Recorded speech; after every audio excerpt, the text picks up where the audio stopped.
할렐루야. 할렐루야. 인사하십시다. 잘 오셨습니다. 최고의 복된 자리에 오셨습니다. 최고의 은혜 자리에 오셨습니다. 오늘도 우리 주님 우리와 함께 하시고 말씀 충만하게 하실 줄로 믿으시기 바랍니다. 영의 눈을 뜨자 하는 제목으로 세 번째 시간입니다. 그러나 이 제목은 굉장히 크고 그 볼륨이 크고 정말 우리가 감당하기 어려운 만큼 소중한 것이기에 참 중요합니다. 그래서 이 말씀이 들려지고 깨달아지고 이해가 되고 믿음으로 응답할 수 있을 정도가 되면 최고의 복을 받은 줄로 믿으시기 바랍니다. 영의 눈을 뜨자. 이거를 우리가 이해하려고 하면 성경 가운데 이해하기 제일 쉬운 책이 욥기서입니다. 욥기서를 읽어보면 욥은 동방의 의인이라 정말 하나님 앞에 신실하게 살아갔고 또 재산도 많았고 또 정결례를 하면서 하나님 앞에 깨끗하게 살았는데, 그런데 사단이 와가지고 그 시험함으로 말미암아 그 가정이 풍비박산이 되어버립니다. 어느 날 태풍이 불고 도적대가 와가지고 양떼, 소떼 다 훔쳐가 버리고 아들도 그 참 재난으로 말미암아 다 죽어버리고 심지어는 자기 몸도 병이 들어가지고 그야말로 얼마나 힘들었는지 가려움증이 생겨가지고 기아장으로 끌고도 시원치 않았다. 거기다가 또 사랑하는 아내가 그래도 하나님을 의지하냐, 그런 하나님 믿고 있냐 그러면서 욕하고 저주하고 도망가 버렸더라. 남은 사람은 욥 하나밖에 안 남았어요. 근데 그때에 누가 찾아오느냐, 그 형편과 사정을 듣고 친구들이 찾아옵니다. 친구들이 찾아와서 그 비참한 걸 보니까 말이 안 나와요. 말이 안 나오는데 간신히 입술을 열어 꺼내가서 하는 이야기가 욥을 보고 하는 말이 회개하라는 거죠. 너 잘못이 있으니까 이런 어려움이 생기는 거지. 네가 하나님 앞에 어렵게 살고 그렇게 깨끗하게 살았다면 어떻게 이런 일이 일어날 수 있는가? 그야말로 완전히 그냥 멸망당한 거와 마찬가지지요. 욥 혼자만 남았는데 돌이키라, 회개해라. 그러면서 계속적으로 그거를 참 주장하는 것이죠. 인과응보다 죄진 것이 없는데 어떻게 그런 일이 생길 수 있는가? 감추지 말고 하나님 앞에 고백해서 깨끗함을 입어라. 그래서 친구 셋이 엘리바스, 빌닷, 소발 셋이 돌아가면서 그러고 나니까 욥이 대답합니다. 나는 죄 지은 게 별로 없다. 늘 하나님 앞에 경건하게 살았고 자녀들 위해서 정결례도 행했고 나는 정말 믿음으로 살려고 힘쓰고 애쓰고 최선을 다해 살았는데 아무리 생각해봐도 나는 죄 지은 게 없다. 그러니까 그 다음에 또 이제 엘리후가 나타나가지고 그럴 리가 있나? 다시 한번 생각해봐라. 네가 모르는 중에도 죄를 지었을 거다. 그렇게 하면서 또 막 이어가는 세 사람이 공격을 하는데 이게 세 바퀴 돌아갑니다. 계속 이야기하는데 그래도 욥은 나는 잘못이 없다 그래요. 실제로 잘못이 별로 없어요. 인간적으로 보면. 왜? 그는 동방의 의인이라고 하는 이름을 이미 얻었어요. 보면. 하나님 보실 때에도 동방의 의인인데 깨끗한데. 그래서 욥이 계속 나는 잘못된 거 없다 그랬을 때에 이것을 막 그냥 친구들하고 싸우고 변론하고 서로 질타하고 그렇게 막 옥신각신 할 때 하나님께서 나타나셔가지고 너의 잘못이 있든 없든 그런 것이 중요하고 너는 나를 바라봐라. 내가 했는 일을 봐라. 어떤 일을 했는가. 그러면서 하나님께서 섭리하시고 역사하시고 인도하시고 하나님께서 계획하신 그걸 보여주는 거예요. 세상을 창조하신 이건 누구냐? 모든 일을 계획하는 자가 누구냐? 있는 것도 없게 하시고 없는 것도 있게 하시는 자가 누구냐? 그러면서 욥에게 하나님을 다시금 바라볼 수 있도록 그 시각을 열어주는 것이, 그 영안을 열어주는 것이죠. 그때 욥기 42장 5절에 보면 욥이 아주 중요한 말을 하나 합니다. 무슨 말이에요? 지금까지 자기가 귀로만 듣던 하나님 이제 눈으로 봅니다. 그 얘기를 하는 것은 뭐예요? 내가 영안이 열렸습니다. 그래, 영안이 열렸습니다. 그러고 난 다음에 그 욥이 어떤 마음이 들었느냐, 또 욥의 친구들하고 어떻게 되었느냐. 그래서 마지막에 욥의 친구들하고 이제 화해를 하는 장면이 나오고 하나님께서 축복을 해 주셔가지고 이전보다 더 풍성한 은혜를 경험했다라고 하는 것을 욥기에서 기록하고 있습니다. 그래서 그 욥기에서 하는 이야기가 뭐냐? 이 욥이 귀로만 듣던 하나님 내가 이제 눈으로 봅니다.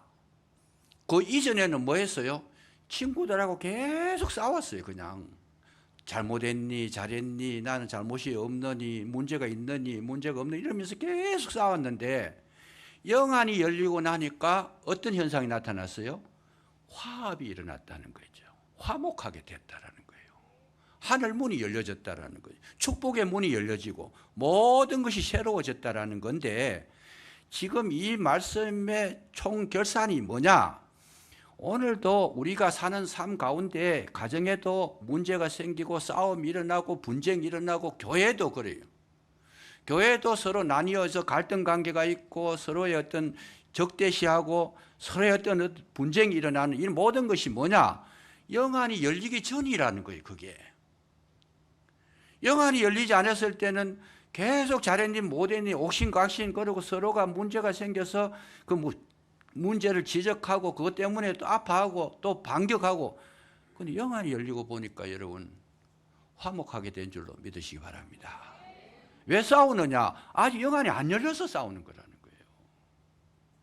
이게 욥기서에서 가장 우리가 찾아내야 될 정확한 메시지다. 왜 가정에 문제가 많고 부부간에 싸워가지고 어떤 가정에 그리 이번에도 그 얘기를 했습니다. 어떤 가정의 사모님이 얼마나 그 명랑하고 잘하길래 참 이런 사모님은 잘 없다 내가 그러면서 목사님 행복한 줄 아십시오 그랬더니 그 목사님 하시는 이야기가 내보고 뭐라고 그러는가 하면 목사님 한번 살아보이소 이러더라고요. 옆에서 보면 너무 좋아요. 그냥 명랑하고 막 삭삭하고 막 그냥 뭐 입에 혀같이 남편이 해주는데 너무 좋은데 자기는 살아보라는 거죠.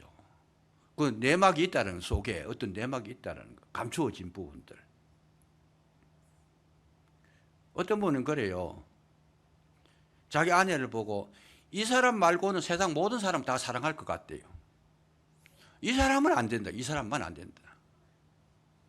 대부분이 그런 것 같아요. 자기 아내가 제일 힘든 것 같아요. 그냥 아직까지 영안이 확실히 열리지 않으면 사랑해야 될 사람을 사랑하지 못하고 있다는 거예요. 남편과 아내는 한 몸인데 이 사람 말고는 모든 여자들 다 사랑할 수 있는데 이 여자만큼은 안 되겠다는 거예요. 해결이 덜 된 거예요. 아직까지. 여러분 오늘 영안이 열려지시기를 주의 이름으로 축원합니다. 축원합니다. 영안이 열려지면 원수도 사랑할 수 있고 적대시하는 모든 관계가 해결될 줄로 믿으시기 바랍니다. 그래서 하나님은 오늘도 우리에게 오셔가지고 뭘 보여주시느냐? 정말 우리를 성숙시켜가지고 그런 관계, 그런 상태가 되도록 만들기를 원하시는 분이 하나님이시라는 거예요. 그래서 우리가 영안을 열어서 주 안에서 한 몸을 이루고 주도 하나요, 세상도 하나고 모든 것이 하나인데 그 하나를 이루기 위해서 우리 영안이 열려지는 것을 주님은 지금도 원하고 계신다는 거예요. 그러면 아무런 문제가 없다는 거예요. 아무런 문제가 없다. 그래서 우리가 사랑을 하는데도 사랑에는요 강제가 없습니다. 사랑해라 그런다고 얘가 사랑이 되는 것이 아니고 하나님은 저와 여러분을 훈련시키셔서 어떻게 해요? 진짜 사랑하기를 지금 그렇게 사랑하도록 만드시는 그 작업을 계속하고 있다는 거죠. 그게 무슨 뜻이냐?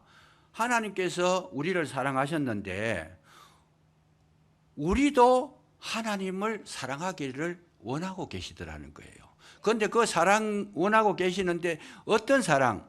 정말 하나님께서 사랑할 만한 대상이 되도록 성장을 시키셔서 하나님 앞에 섰을 때 진짜 사랑하고 싶은 사람이 되는 것, 정말 사랑하고 싶은 그런 단계로 성숙해지는 것, 그걸 만들기 위해서 하나님은 오늘도 끊임없이 일하고 계시더라는 거죠.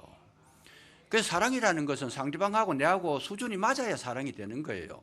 아, 저 여자하고 결혼을 했는데 저 불쌍해서 내가 결혼했다. 그건 사랑이 아니에요. 그건 동정이지. 그건 행복할 수가 없어요. 그건 결코 나중 끝까지 지탱할 수가 없는 거죠. 진짜 사랑할 만한 어떤 수준이 돼서 쌍방간에 그러고 서로가 그런 부분들을 인정해주고 존경해주고 정말 그렇게 이어갈 수 있는 그런 어떤 인격이 되면 그 사랑은 영원할 수 있는 것이다. 그래서 우리가 하나님 앞에 하나님의 뜻은 뭐예요? 그런 인품과 인격과 그런 능력을 소유할 때까지 뭘 시켜요? 우리를 훈련시키고 계시더라는 거죠. 그래서 우리는 그런데 하나님을 진짜 사랑해야 되는데 우리는 하나님을 사랑하는 것이 아니고 뭘 해요? 하나님을 믿고 따르고 예수님을 믿으니까 구원받는다. 그 조건 때문에 우리가 교회 다닌다. 그거는 사랑이 아니라는 거예요. 그거는. 또 우리가 예를 들어 가지고 예수를 잘 믿으면 복을 많이 받는다. 또 병이 들어도 기도하면 낫는다. 이런 것 가지고 우리가 주님 앞에 서면 이것은 진정한 사랑이 아니라는 거예요. 그건 조건부가 되기 때문에 그 조건이 사라지면 하나님도 뭐 사라지는 거고 별 유익이 없다라는 거죠. 그래서 오늘날 우리가 신앙생활 하는 거를 가만히 생각해 보면 정말 내가 하나님을 전심전력해서 사랑할 수 있는 수준까지 올라가야 되는데 거기에 눈을 뜨는 거, 그게 영안을 뜨는 거라는 거예요. 그게 아직까지도 뭐 11조 많이 하면 막 그냥 하나님께 30배, 60배, 100배로 갚아주니까 내가 11조 드린다. 그건 아주 유치원에서 하는 거지 성숙하지를 못한 거다 그 말이죠. 하박국 선지자는 뭐야 그래요? 모압과 나무에 열매가 없어도 밭에 소출이 없어도 우리의 양과 외양간에 소가 없어도 나는 여호와를 믿고 사랑하겠다라고 고백하는 거죠. 그 하나님은 우리를 어디까지 끌어올려요? 거기까지 끌어올리시는 것이 아버지 하나님께서 우리에게 향하신 거룩한 뜻이고 계획이라는 거죠. 그런데 이런 계획을 아는 것이 뭐냐? 영안이 열려져야 그걸 안다는 거예요. 그러니까 우리가 이 영안이 열려지지 않으면 계속 우리는 인간적인 생각만 하고 있어요. 인간적인 생각만. 내게 유익해야 되고 내가 잘 뛰어야 되고 내가 앞서야 되고 나는 다른 사람보다 더 뛰어나야 되고 우리 자식은 막 1등만 해야 되고 늘 이런 것만 가지고 교회 다니면 하나님께서 복을 주셔가지고 뭐 쌓을 곳이 없도록 부어주시고 이런 걸로만 가지고 우리가 교회 생활을 한다라면 참 비극이라는 비극. 비극이라기 이전에 뭐예요? 아직까지 육에 속한 사람이지 영에 속한 사람이 아니고 영의 눈을 뜨지 못하고 있다라는 것. 불행한 거죠, 그게. 그래서 우리가 신앙생활하는 본질을 빨리 깨달아야지 여러분 축복이 될 줄로 믿으시기 바랍니다. 사랑은 내 마음에서 우러나가지고 진정으로 전심전력해서 뭔가 마음을 드릴 수 있는 그 관계가 돼야 사랑하는 거예요. 이스라엘 백성을 하나님께서 출애굽시켜가지고 광야에서 훈련시키실 때는 하나님께서 모든 것을 다 채워주셨지만은 가나안에 들어갈 때는 뭐래요? 너희들이 그만큼 훈련받았으니까 이제는 너희들이 결정해라 이래. 가나안은 어떤 곳이냐? 가나안은 지금까지는 내가 너희들을 돌봐주고 내가 입혀주고 먹여주고 모든 것을 다 감싸주었지만은 가나안은 이제 뭐냐? 너와 나와 1대1로 사랑의 관계, 그 대등한 관계로 같이 생활하는 곳이 가나안인데 거기에 들어갈 때는 뭘 해요? 너희들이 이젠 성숙해가지고 너희들도 나를 사랑하는 그런 모습을 보여달라. 그런 마음을 내게 보여달라. 이제는 너희들이 결정하고 너희들이 선택을 해라. 그래서 홍해는 하나님께서 바다를 갈라주셨지만은 이 가나안에 들어갈 때에는 요단강은 법궤를 메고 이스라엘 백성이 들어가니까 요단강이 끊어졌잖아요. 이제는 너희들의 모든 것을 보여달라는 거예요. 보여달라. 너희들이 이제 선택해라. 너희들이 이제 결정해라. 그래서 이제 대등한 관계로 가나안 같이 살자. 그게 가나안이었어요. 근데 우리는 아직까지도 그냥 그 선택을 못 하고 있어요. 선택을 못 해가지고 가나안 입구까지 갖다 돌아서 버리는 거죠. 아직까지도 그만큼 성숙하지 못하니까. 주님과의 깊은 사랑의 관계를 경험하지 못하고 또 다시 광야로 다시 돌아가서 하나님, 나는 아직까지도 더 필요합니다. 하나님 도우심이 필요합니다. 하나님 주시는 만나를 더 먹어야 됩니다. 하나님 주신 젖을 더 먹어야 됩니다. 이렇게 하고 있으니까 결국은 하나님의 그 크신 가나안의 사랑을 경험하지 못하고 광야에서 다 죽어버리더라. 오늘 이런 부분을 우리가 아는 것이 뭐예요? 그게 영안이 열려지는 것이다. 그래서 하나님은 오늘도 우리를 훈련시키셔가지고 정말 변함없이 주님만을 사랑하도록 만드는 것이 아버지의 계획이고 아버지의 뜻인 줄로 믿으시기 바랍니다. 어떤 일을 만나도 마음이 변하지 않고 흔들리지 아니하고 배반하지 아니하고 전적으로 주님과 사랑을 나누며 주님과 함께 살기를 원합니다. 여기에 이르기까지 훈련시키는 것이 아버지의 계획이라는 거예요. 이걸 가르쳐서 뭐라 그래요? 그 마음에 중심이 있다. 그 심지가 견고하다. 성경은 이런 말을 쓰는 거예요. 흔들림이 없는 신앙. 그래서 오늘날 우리에게 주시는 복 중에 최고 큰 복, 영안을 뜨고 보면 최고 큰 복이 뭐냐? 그 마음 중심이 정결하고 오직 주님을 향하여 있고 주님만을 사랑하고 주님과의 그 관계를 흐트리지 않고 어떤 상황 속에서도 변함없이 주님을 사랑할 수 있는 그런 단계에 들어가게 되면 그것이 가장 복된 자라고 이렇게 성경은 우리에게 가르쳐 주시고 있다는 거예요. 그래서 이사야서 26장 3절에 보시면 주께서 심지가 마음 중심이 견고한 자를 평강하게 하시고 평강하도록 지키시리니 이는 그가 주를 신뢰함이니라. 전적으로 중심이 심지가 견고해가지고 주님만을 사랑하게 되면 그 마음이 찾아오는 것이 뭐냐? 평강을 주신다는 거예요. 이 세상에서 최고의 축복이 뭐겠어요? 마음이 평안한 거예요. 아무리 많이 가져도 마음이 불편하면 행복하지 못하잖아요. 그런데 주님을 온전히 신뢰하니까 주님께서 그 신뢰한 거기에 마음의 평강을 주시고 오직 주님께서 함께 하셔서 그야말로 이 세상을 행복하게 살아갈 수 있도록 역사하신다는 그런 뜻으로 말씀을 하신 것이다 그 말이죠. 여러분 부부간에 결혼을 했을 때 제일 오래가는 부부가 어떤 부부일까? 인물이 잘 아주 미인인 아내를 만난 가정일까? 아니면 돈이 많은 가정일까? 아니면 공부를 많이 했는 가정일까? 여러분 아무리 인물이 잘나도 세월 지나가면 별거 없다 그러잖아요. 나이가 50이 되고 60이 되면 평준화된다 그래요. 그 잘난 사람도 없고 못난 사람도 없어요. 다 똑같아요 그냥. 제일 오래 가는 가정은 어떤 가정인가? 여러분 심지가 견고한 자인 줄로 믿으시기 바랍니다.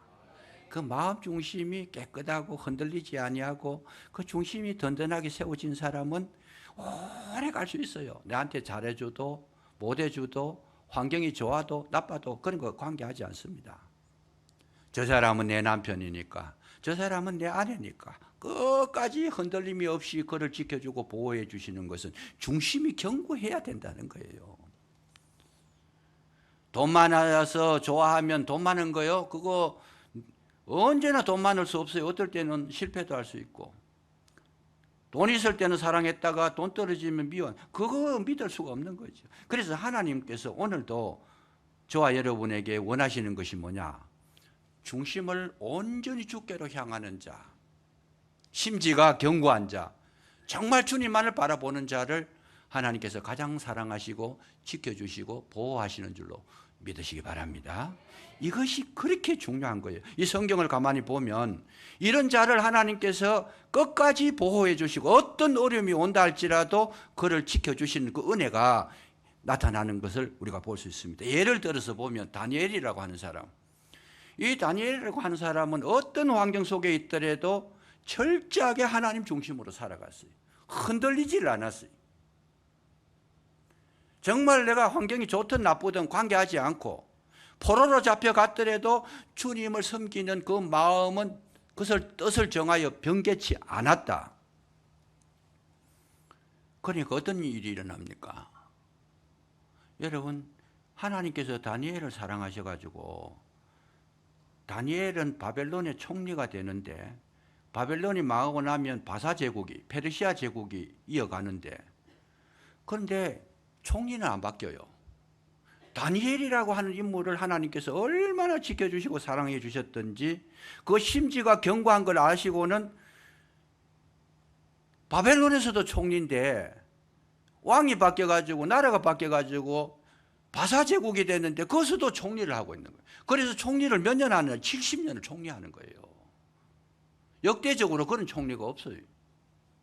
거기다가 이 너무나 출중하니까 다른 사람이 모함을 해가지고 다른 이 바벨론 왕 외에 다른 데 이렇게 기도를 하거나 뭐 이렇게 다 종교 행위를 하면 사자굴에 던져 넣어야 됩니다. 모함을 해가지고 의인을 도장 받아가지고 경고를 하는데, 여러분, 하나님께서 얼마나 다니엘을 인정해 주시고 사랑해 주셨던지 그 모함에 넘어가 가지고 결국은 사자굴에 떨어지는데, 여러분, 사자굴에 떨어졌을 때에 그 사자는 어떤 사자냐?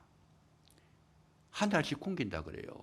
그 당시에 풍습으로 한 달씩 굶겨 가지고 사람이 굴 속에 들어갔을 때 위에서 사람을 떨어뜨리면 뼈까지 다 먹는 데 있거든요.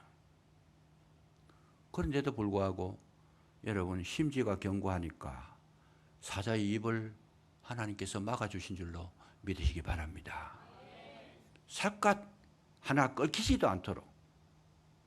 오늘 저와 여러분이 살아가는 가장 힘 있는 것이 뭐냐? 심지가 견고하고 주님만을 사랑하고 주님만을 바라보고 주님과 한 몸이 되는, 여기에 전심전력하게 되면 나머지 문제는 전혀 염려할 것이 없다라는 거예요. 걱정할 것이 없다라는 거예요. 그래서 여러분, 세상에서 뭐 대통령이 아무리 뭐 경호원을 두고 자기 일을 지키라고 실력자를 세워놔도 그 경호원들이 대통령을 지키지 못해가지고 케네디 대통령도 암살당했고 링컨도 그랬고 우리나라 박정희 대통령도 그랬어요. 아무리 뛰어난 무술가를 옆에 세워놔도 그들이 생명을 못 지키는 겁니다. 생명은 오직 주님께서만 지키실 줄로 믿으시기 바랍니다. 제일 안전한 거죠. 제일 안전한 거죠. 그래서 오늘날 저와 여러분에게 하나님께서는 계속 훈련시키시는 것이 뭐냐? 그런 중심이 견고하게 되도록 끊임없이 지금도 훈련시키고 있더라. 그 훈련시키는 방법이 뭐냐? 여러분, 하나님의 방법은요, 우리의 생각하고 틀려요. 어떤 생각이에요? 우리는 좋은 것쯤이 좋아하지만 하나님의 방법은 철저하게 우리를 낮추시고 우리를 정말 그냥 흔들리지 않도록 만드시는 그런 방법, 환난을 보내는 거지요. 고난을 당하게 하시는 거죠. 어려움을 주시는 거예요. 그래서 예수 믿다 보면 여러분 잘 보셔야 돼요. 우리는 우리가 좋아하는 것이 뭐겠어요? 우리가 좋아하는 거, 그 육신적인 생각을 가지고 좋아하는 거는 돈 잘 벌고 건강하고 자기 뜻대로 되고 기도한 대로 응답되고 모든 것이 형통하고 이런 걸 좋아하지만은, 그런데 하나님께서 하시는 방법이 뭐냐? 하나님께서 하시는 방법은 전혀 반대 현상이 일어납니다. 내 뜻대로 안 되는 거예요. 모든 것이 보면 하나님께서 함께 하신다고 그랬는데 결과가 뭐냐? 내 뜻대로 안 되는 거예요. 내 뜻대로. 그게 하나님의 방법이에요. 하나님 훈련 방법이고 하나님께서 쓰시는 정말 유일무이한 지혜의 방법이다. 우리는 내 뜻대로 되기를 원하지만 하나님은 절대로 그 뜻을 허락하지 않는 분이 하나님이시다. 요나가 하나님께 명령을 받고 니느웨로 가라 그러니까 요나는 그게 안 맞아요. 어디로 가요? 다시스로 가는 거죠. 근데 다시스로 가는 배를 타고 가자마자 풍랑이 일어나가지고 거기를 막아버려요, 그냥. 그게 하나님의 방법이라는 거죠. 하나님의 방법이다. 오늘날 우리의 뜻대로 되기를 원하고 신앙생활 하다 보면 여러분 실망할 때가 많아요. 내가 몸이 아프니까 하나님 몸 안 아프게 해주십시오. 그런데 그게 낫지를 않아요, 그냥. 사도 바울도 병이 들어가지고 죽을 고생을 하는데 하나님 앞에 기도를 3번이나 했대. 하나님 이 병에서 낫게 해 주십시오. 뭐 간질병이 들었다 그러는데 전도하고 선교하는데 얼마나 지장이 많겠어요. 간질은 이야기 실컷 하다가도 갑자기 막 그냥 자기가 쓰러지고 거품을 내고 물고 이렇게 넘어지는데 얼마나 지장이 크겠어요. 그러니까 하나님 앞에 3번씩 간구했지만은 하나님이 안 들어주시는 거예요. 안 들어주시는 거예요. 기가 막힌 방법이죠. 만약에 이 바울이 처음부터 그래서 바울은 다메섹에 예수 믿는 사람을 핍박하고 죽이기 위해서 갔는데 바울은 죽이려고 갔지만 하나님께서 예수님께서 나타나셔가지고 바울의 길을 차단시켜버린 거예요. 바울의 뜻대로 안 되는 거예요. 모든 면에서 우리는 가만히 살펴보면 내가 원하는 대로 되는 거 그것은 위험한 거예요. 우리는 그렇게 생각 안 해요. 우리는 뭐예요? 내가 기도하니까 기도한 대로 응답돼가지고 막 그것이 막 그냥 성공을 하고 막 그냥 내가 계획한 대로 또 이루어져 버리고 하나님 나와 함께 하시고 자랑하지만은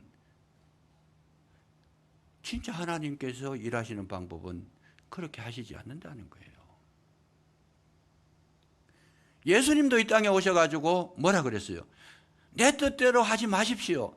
예수님의 뜻은 뭐냐? 십자가 안 지는 거예요. 만약에 예수님께서 십자가를 지지 않으셨다면, 예수님 뜻대로 됐다라면 오늘 우리 기독교는 없어지는 겁니다.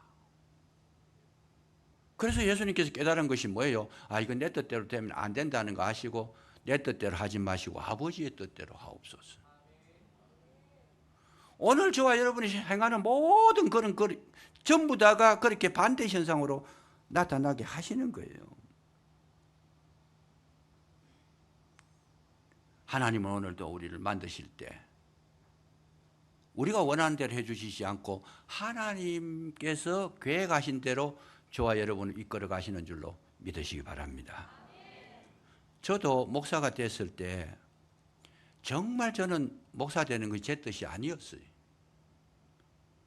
너무 목사가 힘들고 어렵게 보여서 하나님 목사만 안 되게 해주시면 제가 뭐라도 하겠습니다.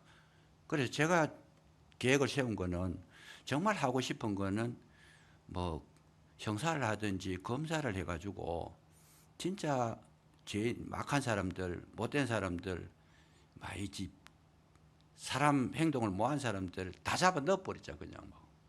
그게 막 속이 시원할 것 같아요. 그래서 그걸 놓고 그렇게 기도를 많이 하고 했는데도 전혀 응답을 안 하시는 거예요. 그러니까 갈등이 너무 심했어요. 그걸 제가요 한 12, 13년을 기도를 했어요. 기도를 해가지고 하나님 목사만 안 되게 해주시면 뭐라도 하겠습니다. 그래서 제가 교회 다닐 때에 평신도로 있을 때에 기도하는 건 뭐냐? 다른 거는 몰라도 하나님 나한테 기업을 주셔가지고 돈을 많이 벌게 해주시고 그리고 교회에서도 섬기려고 그러면 직분이 있어야 되니까 최고의 직분이 장로인데 장로 되게 해주셔가지고 돈도 주시고 장로도 되게 해주시면 제가 멋지게 하나님 섬기겠습니다. 위로 목사도 잘 섬기고 교회도 잘 섬기고 가난한 자도 도와주고 내가 멋지게 한번 인생 살아보겠습니다. 그 기도를 12년 기도했어요. 그럼에도 불구하고 하나님께서 꼼짝도 안 하시더라고요. 꼼짝도 안 하십니다. 그러시더니만은 그냥 사고를 막 덜컥 일으켜가지고 그야말로 생명이 오락가락 그렇게 만들어가지고 그때의 뜻이 깨달은 게 뭐냐? 너 죽을래 살래? 병원의 의사 선생님들은 이미 사망 진단을 내려버렸는데 죽을래 살래? 여러분 제 계획대로 됐으면 제가 오늘날 이 자리에 없었을 뿐만 아니고 그 뭐 형사나 뭐 하다가 험악한 일 하다가 생명이 오늘날까지 있을지도 없을지도 몰라요. 그죠? 오늘 하나님께서 하시는 방법은 전혀 우리가 기대하지 않는 다른 방향에서 우리에게 다가오실 때 왜 그러냐? 우리의 육신의 소욕을 끊어버리도록 하시는 것이 아버지의 계획이신 줄로 믿으시기 바랍니다. 내가 좋아하는 거를 끊어버린. 이번에 제가 유럽을 가보니까 유럽은요, 제가 그 얘기를 다 하려고 그러면 너무 시간이 많이 간단하게 말씀을 드리면 유럽은 너무 살기 좋은 나라예요. 너무 살기 좋은 나라예요. 노르웨이 같은 나라는 소득이 10만 불이 넘어요. 여러분 우리나라가 3만 5천 불인데 지금 3만 5천 불 간신히 이제 넘어가고 있는데 10만 불이니까 너무 살기 좋잖아요. 그 옆에 나라가 스웨덴이고 그 옆에 나라가 핀란드인데 그 북유럽 쪽에 사는 나라들은 그야말로 최상의 최적의 환경 속에서 부족함이 없이 살아가는 나라예요. 필요한 게 없어요. 부족한 게 없어요. 다 그냥 태어나서부터 세상 떠날 때까지 병원에서 치료 다 해주고 무료로 모든 삶의 어떤 필요한 거 다 채워주는 나라가 노르웨이 같은 나라. 그런데요, 우리 누구나 추구하는 거예요. 그거 가보면 정말 누구든지 가서 살고 싶은 생각이 들 정도로 좋은 환경이 있어요. 물이 얼마나 맑은지 그 물은 화장실에서 그 물이 나올 때 그 바로 받아 먹어도 되는 나라가 그 북유럽 쪽에 있는 나라예요. 그런데 뭐냐? 그렇게 살기 좋은 나라에 사는 사람들의 구조가 어떻게 되어 있느냐? 거의 90% 이상이 우울증을 앓고 있대요. 전혀 예상 밖이에요. 물론 거기 다른 원인도 있어요. 비가 많이 오고 환경이 그렇게 좋고 돈이 많았는데도 다른 환경도 있지만은 그렇게 좋은 환경에 들어갔는데 왜 우울증이 있을까? 여러분, 우리 육신을 편안하게 하고 채워주는 모든 환경이 최적화될지라도 영적인 눈이 감겨버리면 우리 마음속이 허전해지고 허무해지고 우울해지고 불안해지고 여러분 살 소망을 얻지 못하는 줄로 믿으시기 바랍니다. 저걸 정확하게 거기 보면 전부 다 하나님에 대한 관계가 끊어져 버린 거예요. 하나님과의 관계가 끊어졌어요.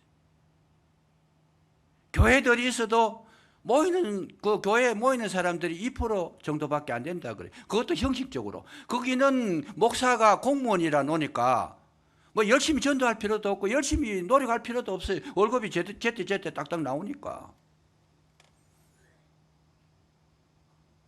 그냥 열심도 없고 되는 대로 와도 그만이 안 와도 그만이고 그냥. 얼마나 그야말로 하나님하고의 관계를 완전히 끊어버렸는지 차별 금지가 거기서 일어납니다. 스웨덴 같은 나라. 동성애가 있고 성적인 문란 이런 건 말할 것도 없고 결혼을 해가지고 핀란드 같은 데는 살아가는데 부부 중에 두 사람 중에 한 사람이 만약에 여자분이 많이 그런다 해요. 살다가 나 살기 싫다 그러면 살기 싫다 하는 그 말이 떨어지자마자 이혼이 돼버린대요. 그거는. 그럼 자녀들은 어떻게 하는가 물어보니까 자녀들은 한 주는 아버지한테 가 살고 한 주는 어머니한테 가 살고 하나님과 관계가 끊어지니까 그 좋은 환경에 살면서도 너무 불행한 거예요.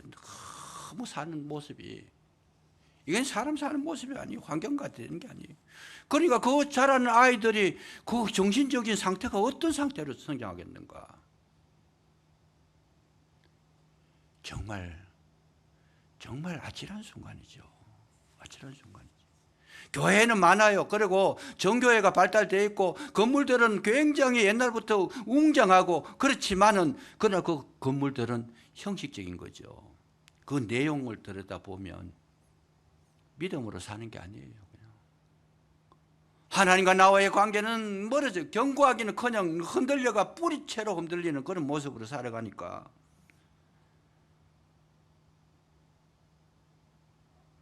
결국은 저들은 하나님 주신 모든 축복이 오히려 그들에게 오히려 저주가 되어버리고 괴로움이 되어버리고 아픔이 되어버리고 비극이잖아요. 비극이잖아요. 그래서 하나님께서 우리에게 주시는 것이 뭐냐? 하나님은 우리를 환경적으로 어렵게 하고 내 뜻대로 안 되고 나는 관계 한 번도 안 하고 살면 좋겠습니다. 그게 우리의 뜻인데 모든 사람의 뜻인데 그러나 그게 내 뜻대로 안 돼요. 나는 잘 살고 싶은데 잘 살아지는 건 마음대로 안 돼요. 예수 믿어가지고 기도를 많이 했는데 기도한 대로 응답도 안 돼요. 그냥 이게 현실이에요. 우리가 살아가는. 왜 하나님께서 힘이 없어 그렇게 하셨을까? 아니다는 거예요. 그것이 바로 하나님을 찾고 하나님과의 관계가 견고하게 하기 위해서 하나님은 오늘도 저와 여러분의 시선을 주님께 돌리게 하기 위해서 영의 눈을 뜨게 하시기 위해 가지고 우리에게 하나님을 간절히 찾도록 만드시는 것이 아버지의 계획이고 이것을 우리가 보는 것이 영의 눈이 떠여지는 것인 줄로 믿으시기 바랍니다. 이 눈을 뜨는 자는 생활하는 게 달라요. 방향이 달라요. 마음이 달라요. 그냥 고난이 불행이 아니고 고난이 저주가 아니고 고난 그 자체가 나를 지금 만들고 있는 하나님의 사랑이라는 거죠. 그게. 그래서 계시록을 여러분 읽어보면 계시록 7장과 14장에 보면 14만 4천 명의 무리가 나오는데 그 계시록 7장에 보면 어떤 일이 나오는가 하면 셀 수 없는 흰옷을 입은 큰 무리가 나오는데 하나님을 찬양하는 큰 무리, 엄청난 숫자의 무리가 나오는데 그 무리를 표현할 때 뭐라고 표현하는가 하면 큰 환란에서 나온 자라고 표현합니다. 계시록에서 14만 4천 명이라고 하는 그 숫자가 7장과 14장에 두 군데서 나오는데 이 무리들은 큰 환란을 이긴 자들이 거기에 나온다는 거예요. 큰 환란을 이긴 자. 그건 뭐예요? 하나님의 백성들은 그 환란을 통과하게 하신다는 거예요. 통과하게 하신다. 앞으로 엄청난 일들이 일어납니다. 이 문제들이 일어납니다. 세상에 재해들이 일어납니다. 재앙이 일어납니다. 엄청난 상상하지 못할 어려움이 있습니다. 그런데 그 큰 환란 속에 파묻혀 들어가는 것이 아니고 그 환란을 이기는 자들이 모인 곳이 하나님 앞에 보좌 앞에 서서 승리한 자들이다. 이게 계시록 17장에 나오는 거예요. 그러나 무너지는 자들이 있어요. 그 무너지는 계시록 18장에 보면 무너졌도다 무너졌도다 큰 성 바벨론이요. 이것은 뭐예요? 인간의 육체의 쾌락대로 살아갔던 사람들, 인간의 뜻대로 살아갔던 마귀의 추종자들, 귀신의 처소가 돼서 세상적인 향락을 누리며 범죄 속에 살아갔던 자들 무너졌도다 무너졌도다 큰 성 바벨론이요. 거기서 하나님 말씀 뭐라 그러냐 한마디로 딱 합니다. 내 백성아 거기서 나와 그들의 죄에 참여하지 말고 그가 받을 재앙을 받지 말아라 그래. 오늘 저희들이 영안을 뜨고 보면 우리는 돈을 많이 벌고 행복하고 이 땅에서 부족함이 없이 잘 사는 것이 아니라 거기서 나와서 마귀의 유혹을 벗어나서 육신의 욕심을 떠나서 정말 하나님과 나와의 사이에 견고한 성을 쌓고 정말 영안을 떠서 하나님의 원하시는 모습으로 날마다 전진해 나가는 그것이 바로 구원이고 축복이고 최후의 승리자가 되는 줄로 믿으시기 바랍니다. 이거를 우리가 볼 수 있어야 된다는 거예요. 우리 집에 자녀가 너무 성공해가지고 막 그냥 날마다 돈을 막 그냥 한 달에 몇 천만씩 벌어옵니다. 이런 게 중요한 게 아니라는 거예요. 오직 주님을 바라보며 내 모든 것을 다 극복하고 오직 주님과 나와의 관계가 흔들리지 아니하고 어떤 시험과 어려움이 온더라도 불평하지 아니하고 불만하지 않고 아버지 하나님께 영광을 돌리는 그런 마음, 견고한 심지를 가지는 것.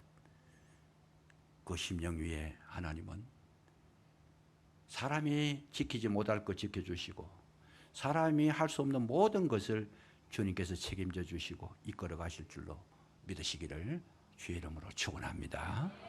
기도하겠습니다. 감사합니다.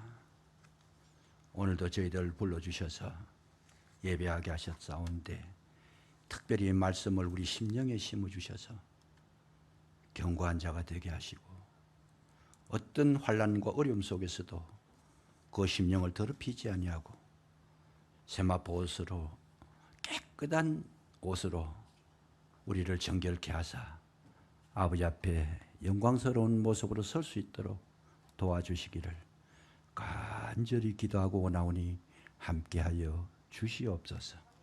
예수님 이름으로 감사기도 드리옵나이다. 아멘.